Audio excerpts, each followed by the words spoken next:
મિત્રો તમને વિશ્વાસ નહીં આવે, અમે માત્ર 70 રૂપિયામાં 1 મહિનો ચાલે એટલે આયુર્વેદિક દવા સુગર કંટ્રોલ કરવા માટે આપીએ છીએ. અમારી પ્રોડક્ટનું નામ છે ગ્લુકોકેર. આ પ્રોડક્ટ તમને 70 રૂપિયામાં 1 મહિનો ચાલવાની છે. આ પ્રોડક્ટની અંદર જ ચમચી આવશે. એ ચમચી જેટલું ચૂર્ણ તમારે રોજે લેવાનું અને 15 દિવસની અંદર તમારી સુગર કંટ્રોલ થાય અને થાય જ ગેરંટી સાથે.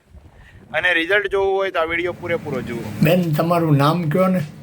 મારું નામ ચંદ્રિકાબેન ચંદ્રિકાબેન લાલજીભાઈ. લાલજીભાઈ. તમે આ જે ડાયાબિટીસનો પાવડર અમારી પાસેથી લઈ ગયા હતા ત્યારે તમને કેટલું ડાયાબિટીસ હતું? તો એ 400. 400 હતું. પછી અત્યારે 200 છે. 200 ની અંદર રહે. 200 ની અંદર રહે છે. તમે કેટલી વખત લેતા પાવડર? દિવસ? 2 ટાઈમ, સવારે ને સાંજે. એક- બપોરે. હા, બપોરના અને રાતના. હા, રાતના. એટલે આમ બીજું તમને શરીરમાં શું ફાયદો લાગે છે એમ સારું રહે મને શરીરમાં. એમ? એટલે પહેલાં જે કરતા આનીથી વધારે ફાયદો રહે છે હા. એમ? અચ્છા, આભાર હો બેન.